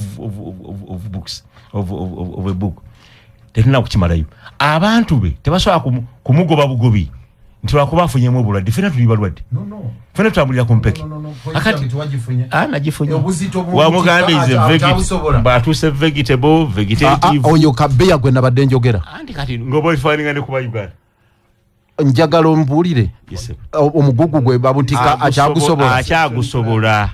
baba asobola Moses ali akola ennaku 6 mu office abasinga tisasobola omulaba buli lunaku cabinet yasookayo akola ne ku lw'omukaaga ne ku lw'okutaano bw'ava mu dduwa mu swala era ayingira office n'akola n'abantu baalaba olunaku kasule mbantabuse tosobola kubalaba nebuga berere mpi ngate bava ngendo ate n'abasuza n'abaliisa ate n'abazzeewa kankubuuzeeyo kino omanyi kye bayita child abuse omwana asobola okugenda n'aleeta ekidomola ky'amazzi ow'emyaka 5 n'aleeta ekidomola ky'amazzi 2 n'akyetika ku mutwe n'akituuse waka ocelebratinga nti omulaba kyenjagala okulaga leka abantu olw'okuba omwana asitudde ejjinja n'omwebaza mu myaka 5 katuleka abantu bewa Moses ali bakuba akalulu kabwe boy baniyesalirawo abuse ey'omukadde in fact abawa Moses ali akalulu basingira wala nnyo abawa obululu banayuga ba MP ba Buganda wano emirundi 10 I'm telling you bwembulirayo who was shining in parliament in this term nga tujimalako Moses ali yashayininze mutamu eno yes kuki he has been negotiated reparation okusasulwa okwabalwanyi ba West Nile wa West Bank bonna babasasule mu kisanja kino ampuliriza katujoba bakabo ampuliriza tukomyewo nate kompeho ambassador James Williams kino buza kubatuuliriza muzikirize banne mbabuzeeko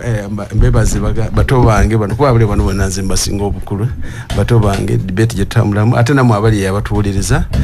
njagala nkoso mukisa guno n'okuyozaayoza bana Uganda abagwa mu kibiina kyaffe ky'NRM okuyita mu bululu bwonna okuvira ddala nga 6 wetutuuse wano tuli kuli busamambiro era mu mwezi guno nga tegunnaggwako tujja kuba tumaliriza okulonda abakulembeze b'ekibiina kyaffe okutuukira ddala ku ntikko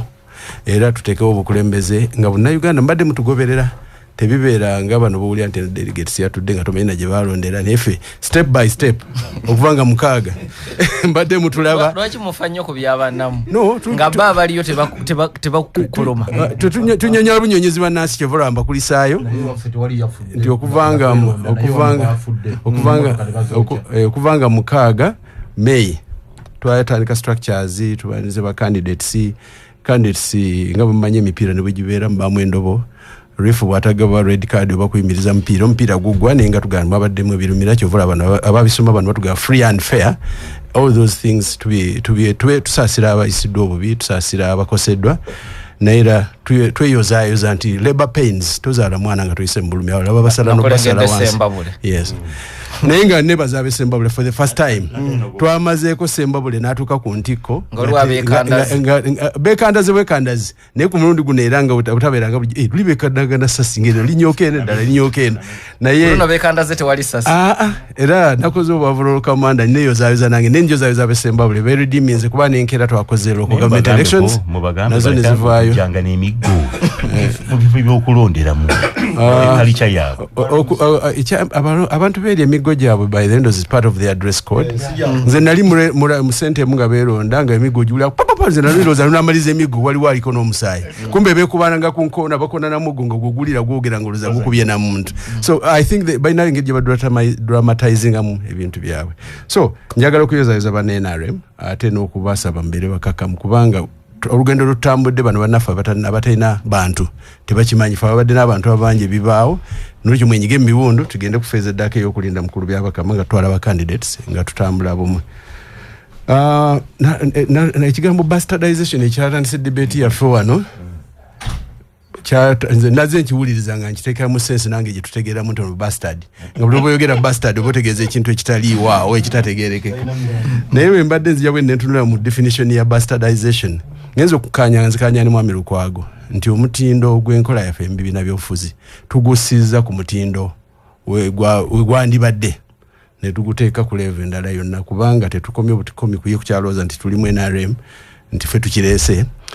Maybe nze kyenyiza okukkiriza nti NRM tulina obuvunaanyizibwa timu omusingo kifunamu no butaregulatinga mirembe nga bannaffe abali emmangano kibakola. Twalowooza nti bannayuganda tubawedde eddembe kuba babadde starved of the freedoms okumala emyaka nga 4 at least katubawere ate nitubawa full blast kati omanyi muntu abadde atalina mmere n'omuwemmere atakuba mpiiyi. So kakati bannayuganda tupiiya eddembe kati tutuuse n'oddisa ku mutindo gw'olanikoze eki olaba ogenda ku bufe ngo badde tolina no kuba empiiyi kigambo kya Luganda. Yes bannayuganda tulina empiiyi y'okuba overdose anzi kankubule me qualify what I'm saying. Ensi endala esigadde zonna amateeka gabamu regulations ezifuga ekintu wano bwe turegulatinga nti mulimitinga bw'openinga nti ate oguddewo nnyo to the extent nti obulwadde bwo cancer ka virus ka bastardization kabuuse mu ffenna bali ku political landscape. Katalikire ku mitendera gy'otunuulirako ebibiina by'obufuzi. Ebibiina by'obufuzi gye biri ebikola bivuganya ku ideas. Bannaffe wano mu opposition bakakanya ebyobubiina byonna nti olina constituency w'ebibiina nti bw'ovuma ennyo Museveni gwoba kuweera obululu. Kati criteria ekuweesa era kyobulayo ono buli lwabeerawo omulimu gwe criticizinga nakuvuma na buli kintu kyonna. Nalinako saagala kwogera ku munaye kuba kati yagenda twali mu studio wano olumu ne mugana ye okakasanga nawe oli product wa mbeere neereeteddwa tolina kalungi n'akamukola binoga nti kino be nze kimbeza mu opposition ki bw'osuubiza 10 n'okola 9 z'ekyekumi kyotokoze kyenjogerako gweyogera byokoze. So ne tubeera nga political landscape tasobola ku appreciate nga nti kino baaleeta kirungi kaluga UP yali mulungi naye mumukoze bubi nze bwe nnyingira nja kumukyusaako bwe nti. So kakati bastardization esaze wonna etandikidde mu bibiina byebakolawo ng'obutiko kati neegenda ne mba president naye nze nga Mwami Gundi bwagambye Ssebunyazi sikiraba mu buzibu wabula measures kize tuteeka okukola okuvumula kino. Njabawo ekyokulabirako bwe twalitandika internal democracy wa NRM twali mu bukiiko obwasatu bwe bwagaana ne tugamba nti abantu bonna balonde tugenda okumaliza nti abalonda be baani ne tutandika yellow book zino tuzikoledde emyaka nga 3 omwaka ogwayita guliwe bagira abayingiramu bwe bayingiramu abangi nga tulina register empandiike bana opposition basindika abantu nga bakuba candidate w'amaanyi ne basigazaawo omunafu ku mulundi guno ne tugamba nti atuwongeddemu katukole register empandiike ne mweno yennyini tulina kye tuyigiddemu era njagala okutegeeza nti alibo n'addaka lwakaddako kubanga qualitative olina kyogenda okola ki kyogenda oyiga. Ekinneewuunyisa nti ate opposition terina kyeyayizeemu n'akatono kubanga bwe baatuvuganyiza ennyo nga pati emu erina obululu 23 buli 100 ku mulundi guno ndowooza opposition eyinza n'obutaweza 10%. So nga ate nze nandowooza nti bandibadde bannani nabo kye bagenda bayigira mu landscape eno nti mu butuufu tubastardizinze nnyo obukulembeze to the extent nti osinganawo omuntu ng'ali mu kibiina kirala naye nga memba wa kibiina kirala nga babadde bagamba Mukulu Lukwago for quite some time nga teza kumanya kibiina mwali alina life membership card yeno delegates conference atula mu FDC agenzo mazi FDC tajibaddemu ate kati ali mu PFF kati ate PFF tanajibera so kwega bastardization ne sala landscape banna Uganda ne babulwa kyokola era ekinsanyiza Mwami Lukwago kyagambye nti katutandise kuvuganya delesa devil kuba nabo bakiriza they also devils ndikakati ekyo statement enyambye ko kizana is also a devil banna Uganda baga nti why ataba President Museveni is a lesser devil than these people ne basala okulonda bino naye nga nze ndowooza democracy waffe gwe tukayanira we bina twamutandika 2.5 jemyaka emeko kuva kati 2.5 just 20 years democracy as etwegomba zonna we are still the youngest multi-party democracy nolwekyo bino byonna tukyabisuubira tugende nga tubiyigirako buyizi nga bwe tupafectinga for example nzikiriziganya n'okukola recommendation eddako kuba bino byayogera ffe twabikoze mu NRM primaries abantu edda baasokanga kunona foomu n'agenda negotiating nga nvaamu sivaamu n'alyoka asasula mu kalulu akayise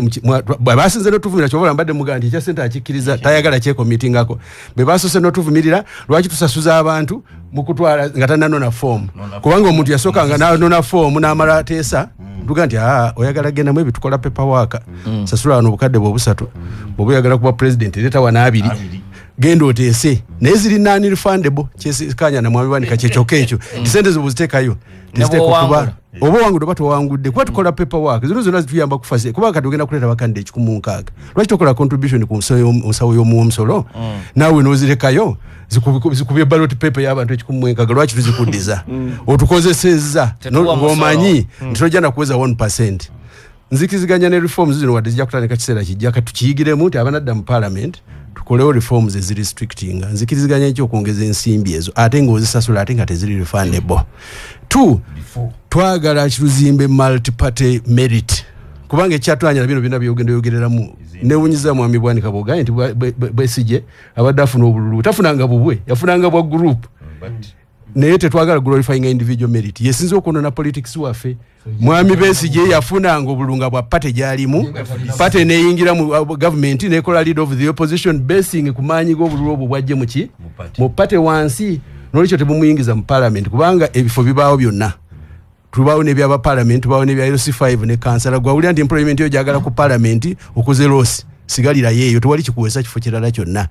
bwe baba badde baagala mirimu mu parliament yesinga n'ebifo ebingi kubanga ffe waffe twadde bakandida 2,000 bano bakyanoonya ne bebawandika tebanna balaba lwaki togende mu bibiina ebitalina bakandida boonoonya employment naye kogenze ku wali eyo investment yo ffe nasoma kola bicom tumanyi nti profit and loss bitambulira wamu business tesobola kuwa magoba ge tesobola kusala gwe kibaze nti ogenze eyo yes ge mataka ga business the higher the risk the higher the returns and the opposite nolwekyo buyingira eri gwe genda ovuganyizemu ekyo biganyi tambuludeka wabula nze ndowooza tutandika okumuvinga n'okusomesa abantu bwe tugende mu party merit ekikyatawanya nekino kituyita commercialization nti up to now individual merit yaffe gye twava naye eri emabega ekyatutawanya ffe ekyatutawanya abantu basaba omuntu ssente ng'omuntu ate ne mukubeerawo abawanguddwa mu kamyufu kamwe bonna bagamba badda twali wano ne juzi ne Mwami Lukwago ne mubuuza lwaki mwesibye ku Mwami Besigye nga abantu abamwe bali mu party mwe nti yaliko amasannyalaze gaffe kyofuka ffe Museveni aliko agafa ayagala tumugobe yowuwe Mwami Basobiri gwa generation ya Museveni abo Besigye bonna generation ya President Museveni temunaba repressinga abamwe fwe mwagala abaffe tubasindiikirize ofune weak points ffe tubaza buli kibiina mu ndaba kireke kikole demokrasiya waakyo until we tunatuuka mu scenario ya Kenya abajjukira Kenya nti Moi yamala kuba wangula bonna opposition combined nga ina 30% lwe baazuuka ne bakola naaka nawe ne Uganda ekiseera kijja kutuuka abalowooza nti problem is President Museveni oba so sigwe kwekolamu mulimu kubeera competitive abantu kulonda gwe bajja kutuuka ekiseera bagenti amanyi nosabuna obubiina bina bwe tugatta bungi tebulina mugaso kubanga emyera ne bwogikola ensawo tebankota so n'ekyo nsaba bannayuganda abantu bano tubalekere eddembe lyabwe kuba etteeka kiryogera bakuŋŋanya emikono nze mmanyi nti abasinga obungi tebajja kudda okuweza emikono gino gyonna naye bw'aba agireese tukireke nekyo tukiyitemu agende ku ballot paper kubanga bakimanyi nze kyenjagala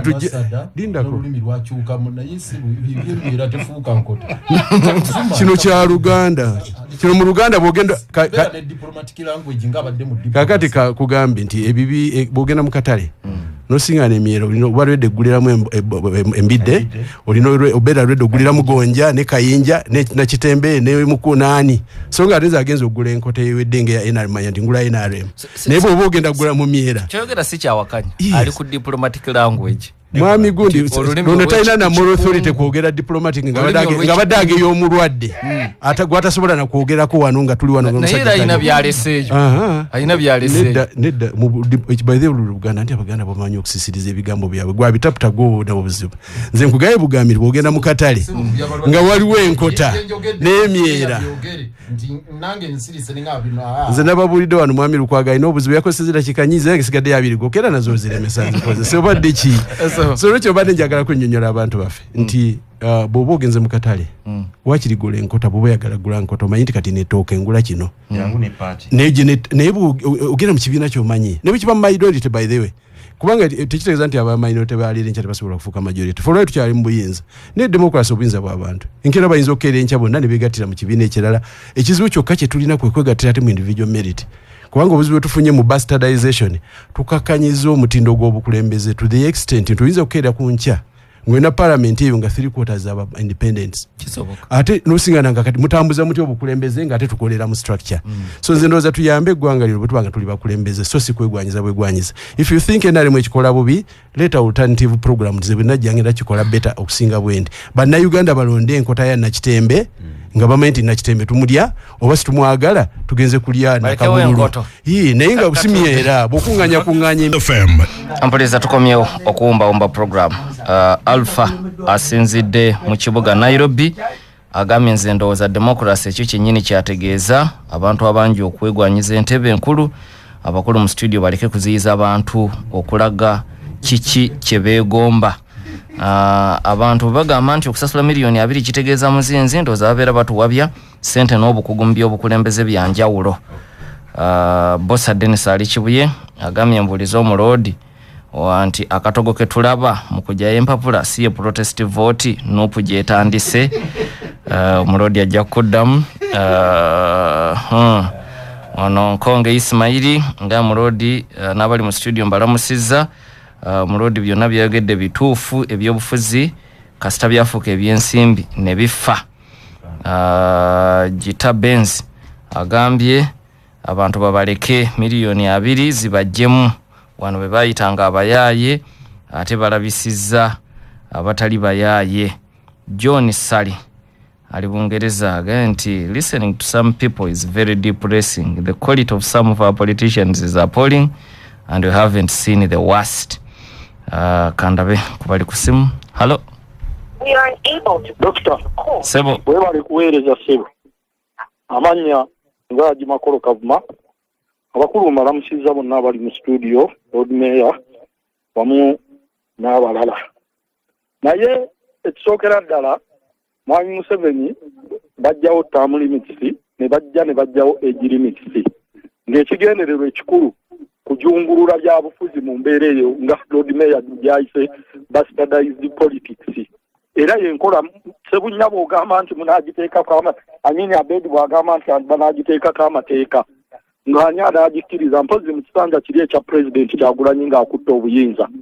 Ekyokubiri bino byolaba omuntu najja okwewandisa nange nzikaanya n'ekigamba nti ne bwe buba obukadde 2 naye omuntu azze okujjayo empapula ajje wali ng'alina obukadde 10 lisiiti agirina okuva mu Bank of Uganda. Ekyokubiri twalabye abantu nga baliira wali bikomando bali mu sapatu za niigiina. Njagala nkukaatiriza ekigambo ekigamba nga mmaliriza abantu bategeera oba president wa Museveni yajjanga mu COVID najja n'obuugi n'awuuta n'agira wamala obuuta n'agamba therefore mwongeddeyo emyezi 4 n'amala n'asindika mutabani we Kasese nga erwe lwaduumira ne batta abantu abayitirivu. Oyo ye president ne watabaawo akwatibwa bategeere ekitiibwa kya president ate n'ekyogamba nti gundi ono ali bwati ne bwati. Debate yonna Abedi yajjemu kaayagala kati anoonya content wa TikTok naye gwawuliriza mubuuze full debate ebibuuzo byabadde mu kkubi n'okusoba lwaki oyogerako ekyo kyokka. Nze makolo kavuma. Webale nnyo. Bukenya Robert alina muwonga abuuza Dr. Abedi nti lwaki amala obudde bungi ku nuupu okusinga ku kibiina kye. Hello. Sebo.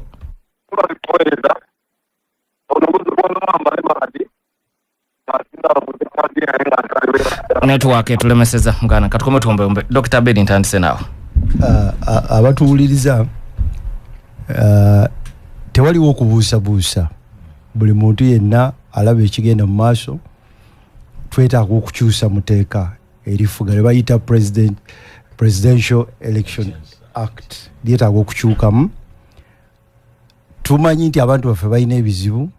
ngabo benawulidde nti beeta abavubuka mirimu tegiriiwo n'obwa president si ekifo gy'olaga okufuna omulimu.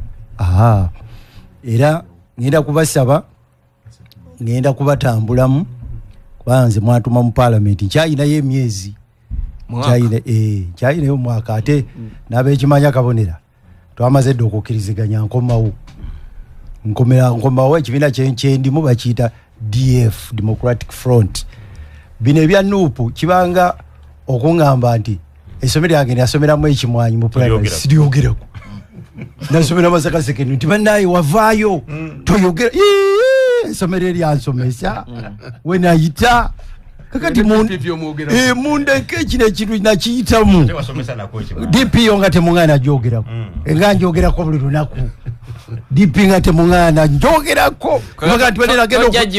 nagenda okulabuka bwe nti DP nga yeri ewaka njo nga temuŋŋamba kujogerako kakati abanuupu mungumiikirize ekintu nakirimu mubakizimba namala omwaka gumu n'ekitundu ku lwedi eno nga nzimba kibiina ekyo nze sebo gwe mu kigaano kyogerako ngazimba kibiina kyava buvi ku mulamwa nina kimala kumuliki muleke njogere ku kintu kubanga nakirimu nakiteekamu amaanyi gange ate olwaleero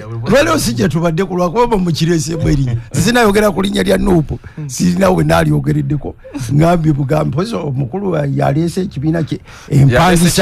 empangisa y'ebibiina kuba ekyo nakyo nkola mpya kakati ebintu ebyamakulu tubiwenga amakulu ebitalina makulu mu Uganda tubirekerawo biwa makulu ebibiina oba abantu gwokwessaamu ekitiibwa si kugamba nti nze kasula okwessaamu ekitiibwa nga ngambe tingenda kwesimbawo nga president no nsooka kussa ntebe nyiteekamu ekitiibwa nindyoka nkola ebisaanidde nindyoka niteekawo ebisaanizo nimanya nti kino kinsaanidde nakati bano abayiika obuyisi naye kangende bandabe ku TV in fact abamawulire senga mubamma akazindaalo tebajja kudde nebo bamma ku TikTok bajja kwete nebo bamma TikTok kuba nebo abakwata aje wali form tebajja kudda tebajja kudda sonze ndowooza munsi ya leero bajja kweteeka ku mutimba era basinga obungi tebabadde mu mikono gya tradition kakati tufuke kyakuyiga gye tulaga mu maaso ebintu bigenda kuba in fact tugenda kukola nnyo n'okusinga badde manyoga naganga omulodi wano we tulaga tugenda kufa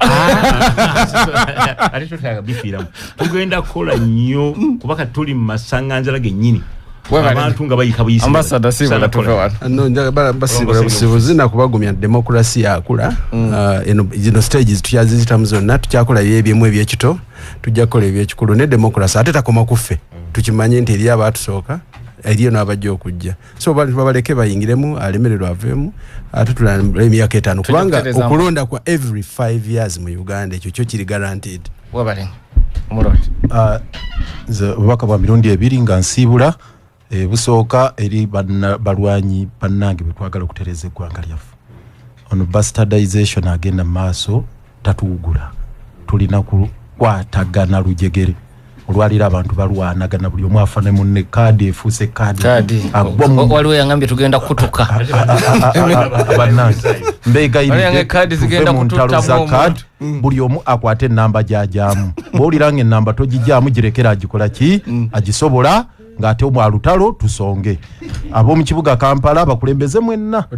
mujje tulwanirire omwala gwa Nakivubu hamu agutwala n'abawandiikidde amabaluwa abakulembeze mwenna mumanyi bakansala ba MP abakulembeze mwenna please muve mu kugwangana malaka mujje tulwanirire omwala